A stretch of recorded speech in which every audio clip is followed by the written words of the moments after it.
Well, good morning, church, and happy Mother's Day, of course, to all the moms out there. And hey, let's give it up, our worship team, man. They did an awesome job today leading us in worship, didn't they? It was so good. It was so good. It was great.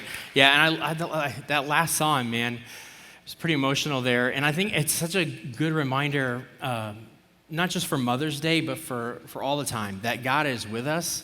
He's going before us, right? And I know personally that sometimes, I've lost sight of that, and so it's so good to have that reminder in that song, so it's great.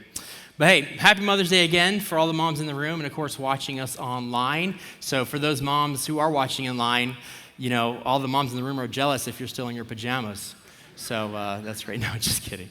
Just kidding on that. But hey, I wouldn't be, me if I didn't give a shout out to my own mom and, of course, my wife as well, who are awesome mothers of their own right. Now, growing up, I was so blessed to have the mom that I did. She was sweet, she was compassionate, and she was a preschool teacher, which meant that my mom always had something fun for us to explore, to create, and keep us busy. And she's even doing the same exact thing with my own children. The way I am today is directly related to who she is and what she did for me. And I'm so thankful that my imagination and creativity come from her. But as a kid growing up, you don't really understand the trials and difficulties that moms go through. I didn't really understand it until, me and my wife had our first child. Our first child was born a month early due to a medical emergency, in which I'm so thankful for God's protection during that time, because the reality is she shouldn't be here. That's the reality. And so I'm so thankful that God protected her and my wife. Now, our daughter spent the first week of her life in the NICU, and my wife wasn't actually able to hold her until she was like 3 days old. Now, as I look back at almost these 15 years ago, I saw a transformation happen within my wife during that time. She became the mom that God called her to be. She became more nurturing and compassionate. She became like a mama bear, protecting our kids and speaking up for them when no one else wanted to. And most importantly, she was filled with the Spirit to raise our children. And as her husband walking alongside her on this mom journey, I've witnessed the good, the bad, right? The struggles, the victories. And I've witnessed God using her every single day to fulfill the calling that he gave to her. And so, publicly, thank you so much, Brittany, for being an awesome mom to our 4 kids. Yep, 4 kids. It's not easy at times. And our kids are so blessed to have you in their lives, even though, right, testify, right? Even though they don't say it or show it sometimes, for sure. Now, being a mom in today's world is not only a challenge, but it can be downright scary at times. There are challenges that moms have to navigate today that were not present 10, 15, and even 20 years ago. Technology is a big one, right? We have YouTube, we have video games, we have predators to worry about, we have bullies, anxiety, social media, just to name a few of those challenges. And as a mom, you have endless places that you could go to for help these days. You could go to podcasts, books, parenting experts, videos, classes, the pediatrician, basically the whole entire internet at your disposal. The problem, though, is that there's a contradicting message that you receive when you go seeking for advice from those places. Like this: let the baby cry it out, or should we provide immediate reassurance? Punishment, or is it positive reinforcement we should be using? Let them be independent, yes, or should we be more like a helicopter parent and protect them, keep them safe? So parenting advice can feel like a game of ping pong, going back and forth. In 2021, a survey of parents were asked, where do you go to find help when it comes to raising your children? 81% of parents say that their spouse or partner is who they go to. 74% says that their own parents. So if you are parents of kids, great job, right? Awesome. 70% responded with friends, and the last one here, 62%, said the internet. Now, from this survey, there's a list of others as well, and the smallest percentage at 19% was parents who went to the church for where they get their parental advice. And I would even assume, and take this a little bit farther, that less than that percentage would admit that they go to the Bible for parenting advice. Which is crazy because God's word is the very foundation of our lives, right? It's how we know what is true and what is not true. You see, God never contradicts himself, and his word is always the same no matter what. So as a parent, as a mom, the Bible needs to be the place you go to when it comes to understanding how to raise your children. Now, will the Bible provide all the answers in there? Like, hey, I'm not looking, I can't find anything about how to deal with diaper rash. Well, no, okay, it's not gonna be in there.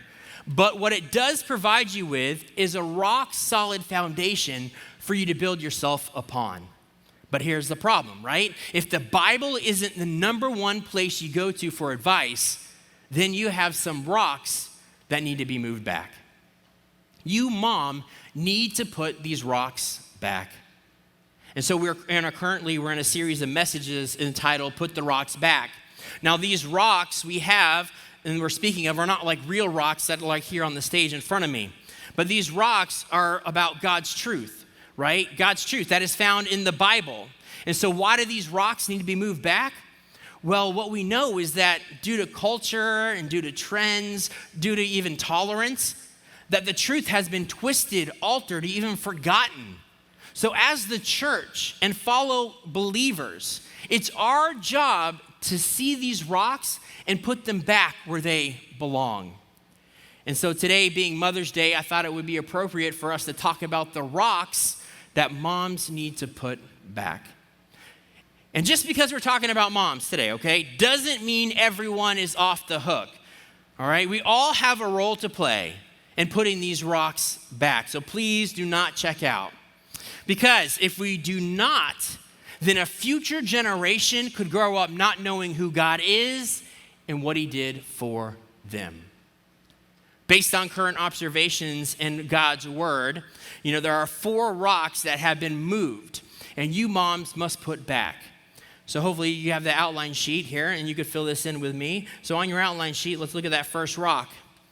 So the first rock is this: your calling as a mom. Your calling as a mom. Throughout the Bible, we see the role of mothers used for God's redemptive story, right? The caring, comforting, and nurturing nature of moms actually reflect the heart of God himself. In Isaiah chapter 66, verse 13, it says, "A mother comforts her child, so I will comfort you." The Lord intentionally uses the tenderness of a mother's love to illustrate her own compassion towards her people. And God has called you to that same role, a role that is crucial for the success of your children. So your calling as a mom is to provide the foundation for their faith, to provide the foundation for your faith. Moms, you are a foundation builder, so get your hard hat out. Before a child ever hears God's truth from the pulpit or the stage, they feel truth from their home. You are the first voice, the first example, the first foundation of truth that children are exposed to. But if you don't believe that's your calling, well, then your children will build their faith on sand. And just like Jesus said, when the waves and storms of life come up, because they will come, their house will fall down. However, you can prevent that from happening by moving rocks back. So how do you do this? Well, you do this by changing your view of yourself in relation to your calling. Being a mom today comes with higher expectations. And that's either from ourselves or maybe even from other people. Social media and websites like Pinterest, man, they fuel these expectations. Moms can easily fall into this comparison trap while scrolling on Instagram. You see these pictures and you start feeling this pressure to be this perfect mom, providing whatever for your kids. Or you're looking something up on Pinterest, maybe because your kid wants you to look up a project or something to do. And then that begins leading into questions. Questions like, am I doing enough for my children? Because look at this thing. Or man, am I even good enough for my own kids? Now, all these questions, it produces something that I call mom guilt. Mom guilt comes with a deep feeling of regret and shame, which then can spiral down into depression. So moms, do yourself a favor. Just stop. Stop the guilt.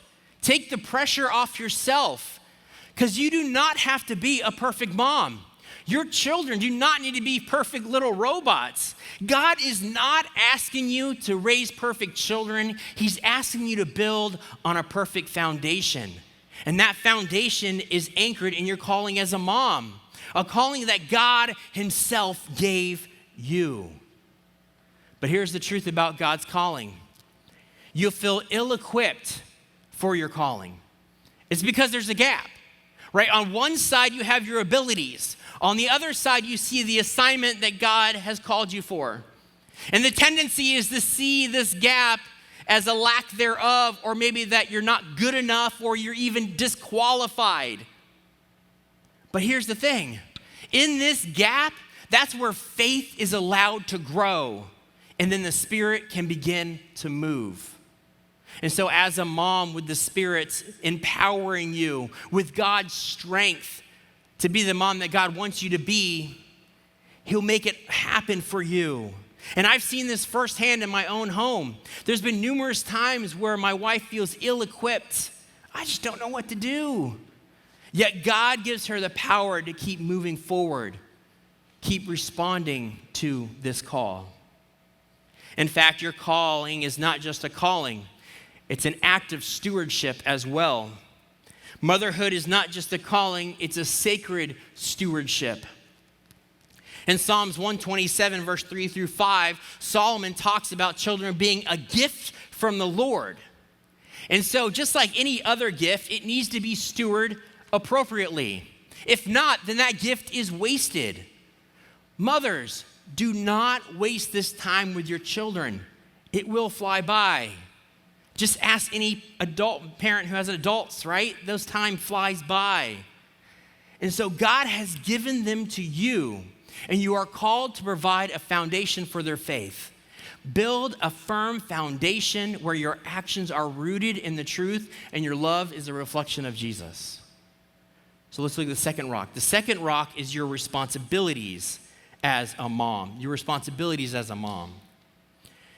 In the corporate world, the term outsourcing, right? It's a good thing. Outsourcing. You can save the company money. You can save them even time. But when it comes to outsourcing your responsibility as a mom, it's really the opposite. And what do I mean by that? Well, outsourcing parenting is allowing someone else or something to fulfill the job you are called to do. And our culture today is full of parents who are outsourcing. And guys, I am guilty of this for sure.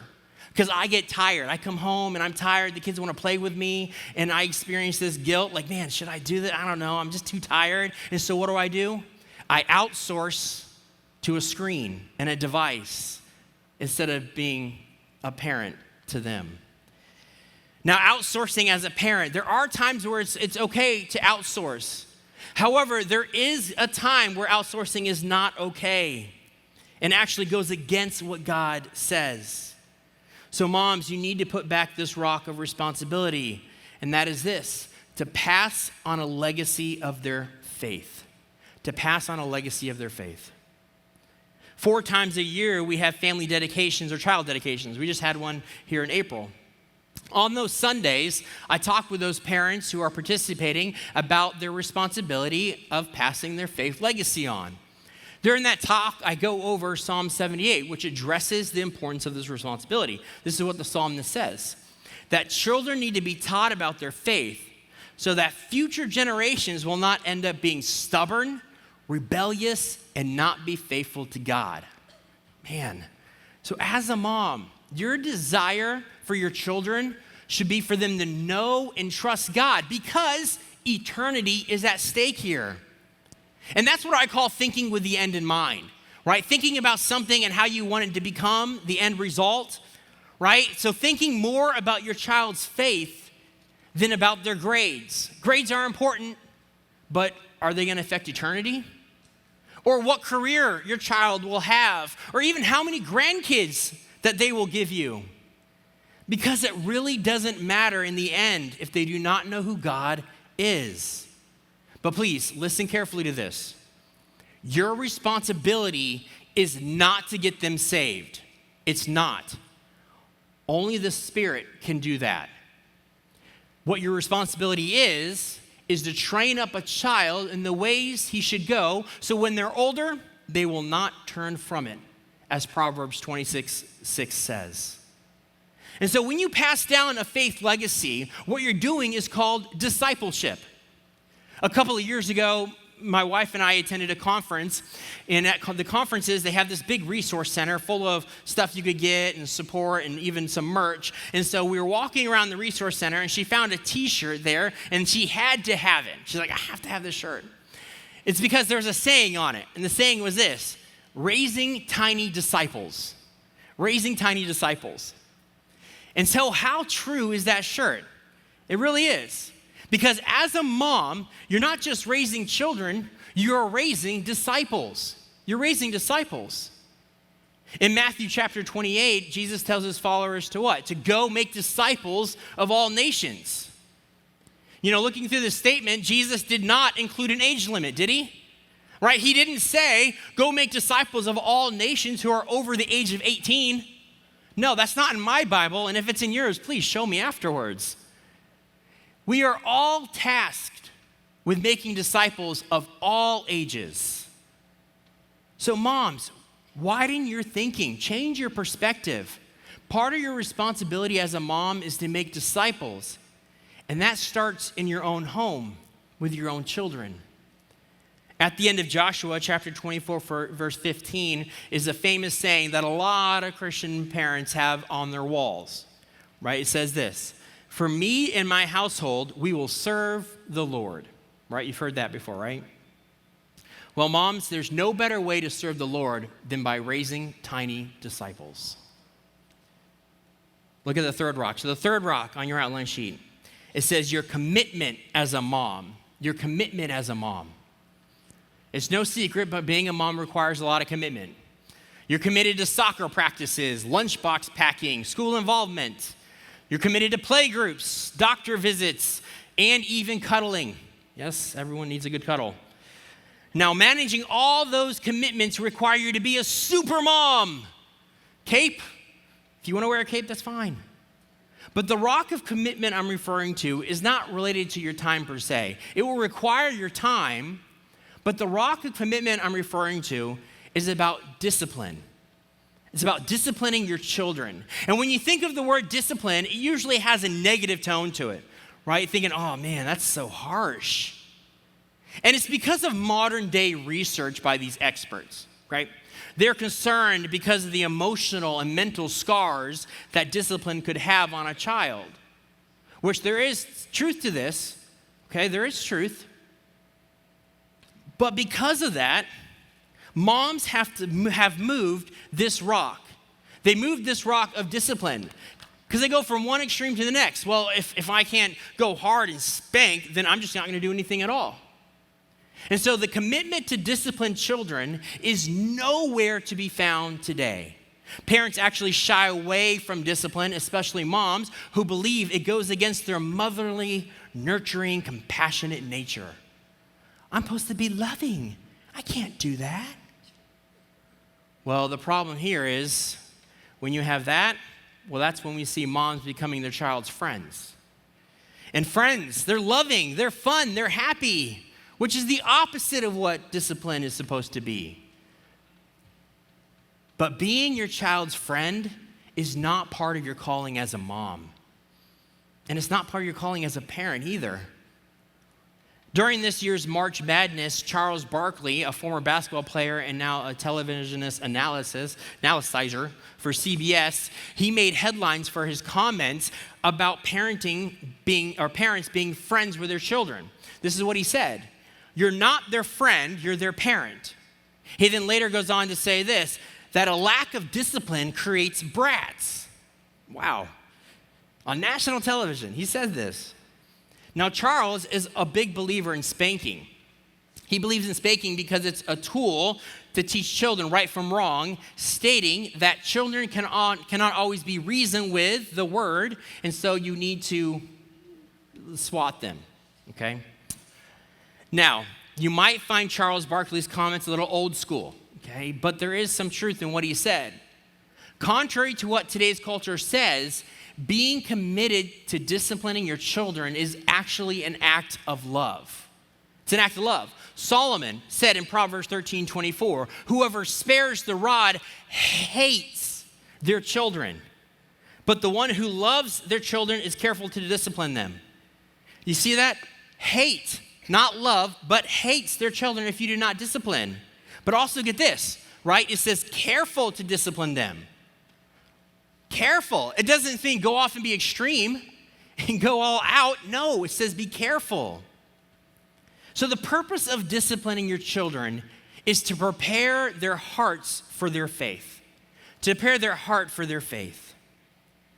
Another wise saying from Solomon in Proverbs 22:15 says this, folly is bound up in the heart of a child, but the rod of discipline will drive it away. Folly is bound up in the heart of a child, but the rod of discipline will drive it away. Discipline, right? According to this verse, inside the hearts of a children are foolishness. And I would say this, not just children of school age, but children even as adults, right? Your adult children. So the Bible uses the words foolishness to describe a person's moral and spiritual deficiencies. It's the rejection of God's wisdom, being prideful and self-reliant, and having immoral behavior. For children, this is all seen in how they act out. It's ignoring instructions. It's acting reckless. It's being quick-tempered, and of course, being selfish. Our society is really selfish today, isn't it? Our children have become selfish, very selfish today. And so going back to what Solomon said, discipline is the way to remove those behaviors from a child's heart. Moms, being their friends will not remove foolishness. And that foolishness needs to be removed to make space for Jesus and allow their faith to grow. So you need to think of yourself more like a farmer preparing the soil. So now you have a hard hat on, building the foundation. Now you got to get your overalls on. You got to remove unwanted weeds and debris that could prevent your child's faith from growing. And when you reimagine discipline from that perspective, it sounds more like an act of love and not a form of punishment, right? And that's what God's word says there. Discipline isn't punishment. It's an act of love. It's an act of love. Now, will discipline be painful at times? Absolutely it is. Think of your work. Think of where you work. Do you like to be corrected at work? No, that's not fun. But here's the thing, it's necessary. Hebrews 12:11 says this, no discipline seems pleasant at the time, but painful. Later on, however, it produces a harvest of righteousness and peace for those who have been trained by it. So in those moments, Mom, where you do not want to discipline your child, you got to be committed. Remember, it's an act of love, preparing their heart for Christ so that one day their faith will be rock solid. So let's look at the last rock. So the last rock that moms need to put back, it's your community as a mom. It's your community as a mom. Postpartum depression, or the nickname baby blues, is a growing concern in recent years. You would think that the birth of a new child would be a joyous event, but it really isn't. 80% of mothers experience postpartum depression a few days after giving birth. Symptoms for this is the feelings of sadness, moodiness, and anxiety. And the cause of baby blues is from a drop in estrogen with the combination of lack of sleep and physical recovery. Postpartum depression usually lasts 10 to 14 days. However, doctors are finding that more and more moms are suffering with this not just 1 year, but several years after the child has been born. And the reason for this long-term depression is due to social isolation and the lack of support. More than 40% of new mothers experience significant loneliness. Now, I'm no expert, but I would make the assumption that moms across all ages experience loneliness. Right? Being a mom feels more like you're on an island at times with no one in sight. Now, if you do feel like that, please put this rock back in the right place. If not, depression can occur, and it will lead you down a path that you might not be able to come back from. Please. So hear me, moms. You are not alone. Everyone is experiencing and dealing with the same issues that you are. There is a community for you. There's support for you. And that is what the family of God is for. That is what the church is for. The church is here to provide you with opportunities to be in community and find support with other moms. We have a preschool playgroup that meets every Tuesday morning during the school year. And we're going to even offer it during the summer as well on select dates because we believe in that. Right? We have a women's ministry that would love for you to be part of their upcoming game and craft night on May 13th. That's this week. But the church is more than a place for you to find community. The church is also here to partner with your child's faith. You see that your community as a mom is to partner with the church for their faith. So let's go back to that rock of responsibility as a mom, right? You are not alone in passing on a legacy of faith to your children. The church, we want to partner with you to help raise these tiny disciples. But what the church is not, we are not an opportunity for you to outsource that responsibility. Unfortunately, this has been the view of many parents, right? This view, it comes with this, like, oh, I'm going to take my kids to church because they are the ones that are going to lead them spiritually. They're the ones that are going to provide that foundation of truth. Well, guys, that's not correct. That's not correct because it's not biblical and it's almost impossible. It really is impossible. It's because of time. Look at this. There are 8,760 hours in 1 year, okay? Now, moms, out of those 8,000 hours, doing some math here, with kids sleeping and such and other activities, on average, you have 3,000 hours per year with your children. Yeah. Now, if you bring your children to church every single time there's an event, a program, Sundays, Wednesdays, whatever, okay? Well, guess what? That only equals 40 hours a year. 40 hours a year. So you get 3,000 hours, and then the church has 40 hours. It doesn't take a mathematician to figure this out, Mom. You have a greater opportunity to influence your child's faith than the church does. So placing all your marbles on the church isn't the wise move. That's why it's almost impossible. And knowing what you know now, it kind of makes sense because that's how God designed it, right? God called you as their mom for that purpose. Now, Woodland, right? We want to partner with you. We want to equip you, train you, give you resources for your child's faith, for your students' faith, for your young adults, kids' faith, for even your adult kids' faith. Connect with Miss Nicole, our children's coordinator, or Pastor Sammy, who leads the student ministry. They have great take-home pieces that you could use. Talk with Pastor Joe about joining a small group, or sign up for the next semester of WAFA classes where we typically have marriage or parenting or other classes to help you guys. I want to see that Big C church jump to number 3 on that list. Remember, it was parents, spouse or other partner. Then it was your own parents. Then after that, it was friends. Let's make that jump to number 3 on the list. So not only is this view almost impossible, but it's also not biblical. It really isn't. Right before the Israelites were about to go into the promised land, Moses gave them a pep talk. They needed a pep talk. God knew that the Israelites were going to be tested in the promised land. So he wanted Moses to remind them of what is right, what is wrong, and what's the law. In Deuteronomy chapter 6, Moses gives parents this playbook on how to fulfill the calling that God gave them as a mom for their children or their parents. So listen to this, Deuteronomy. These commandments that I give you today are to be on your hearts. Impress them on your children. Talk about them when you sit at home, when you walk along the road, When you lie down, when you get up, tie them as symbols on your hands, bind them on your foreheads, write them on the doorframes of your houses and gates. Basically, put them everywhere, right? Get a sticky note and start sticking a note all over the place. But in verse 7, we read this: impress them on your children as parents, as their mom. What we don't read is this: the church to impress them on your children. So first and foremost, it's your responsibility. But guess what? It isn't your responsibility to bear alone. In verse 3, and then again in verse 4, Moses says, "Hear, O Israel." Moses was addressing the whole entire nation of Israel when he told the parents to impress them on their children. He was telling the whole nation.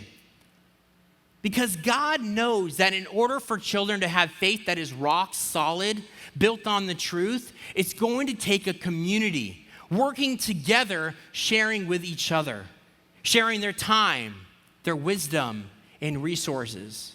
And that's where everyone in this room can come and do. Motherhood is not a burden to bear alone. It's a blessing to share. It's not a burden to bear alone, it's a blessing to share. And again, it's easy to fall into this trap that being a mom is a heavy burden only you can bear. It's like, tell my wife, I'm here, tell me what I need to do, I'll help you.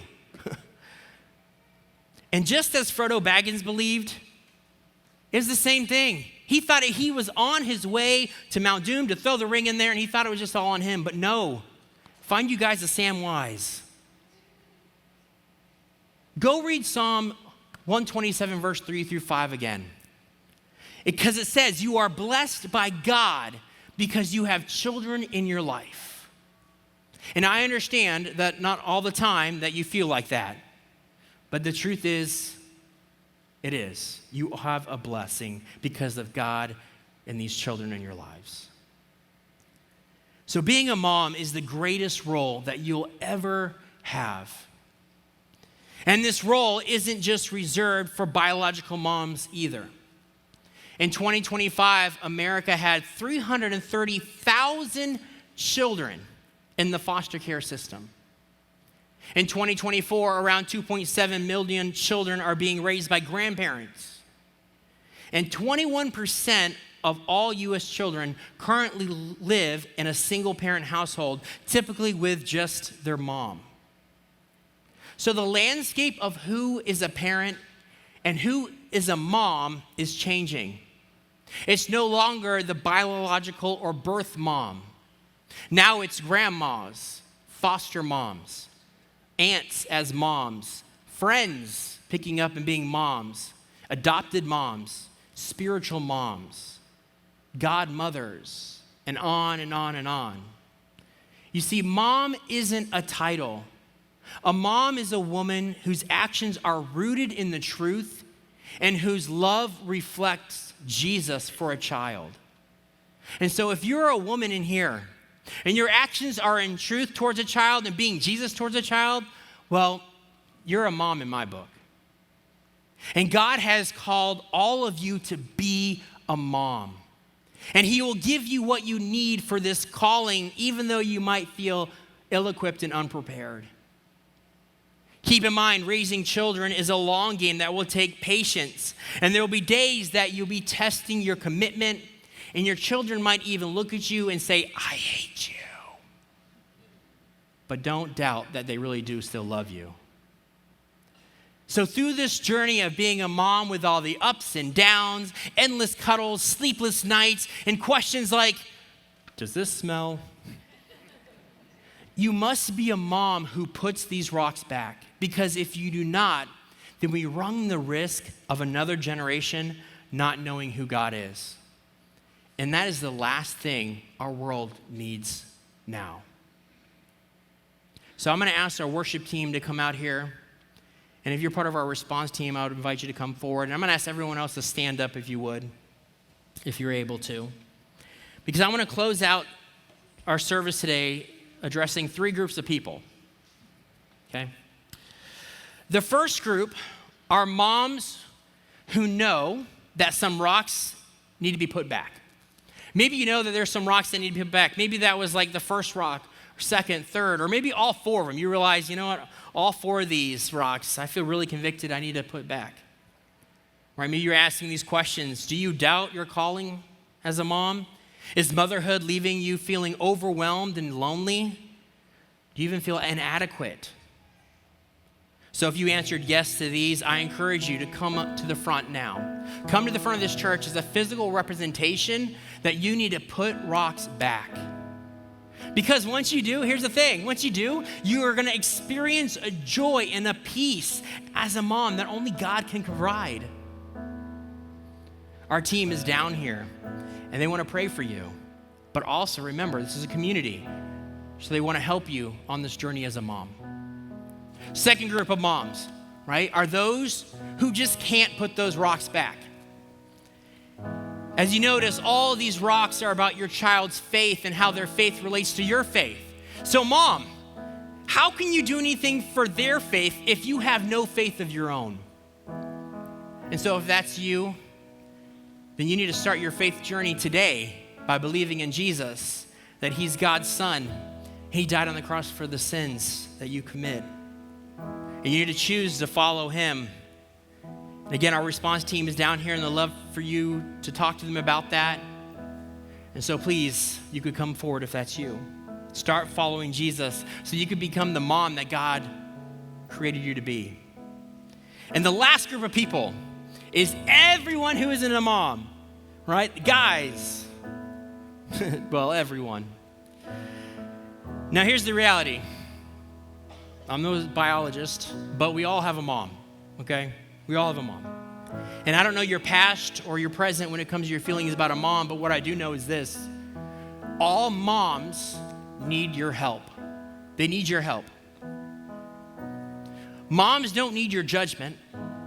They don't need your stares, and they don't need your unsolicited advice, because that's not helpful. They just need you to be Jesus. They need you to be available. Help moms by giving them rest, because motherhood is weary. Hey, how can I come over and help watch the kids so you can have a couple of afternoon off? Have a gentle and humble heart towards moms. Come alongside moms as they try to put these rocks back. So here's a little homework for you on your sheet, their take-home sheet. Think about some moms that you know in your neighborhood or maybe at work or wherever. Make a list of those names and pray and ask God, hey, God, how can I support them and love on them and be Jesus to them?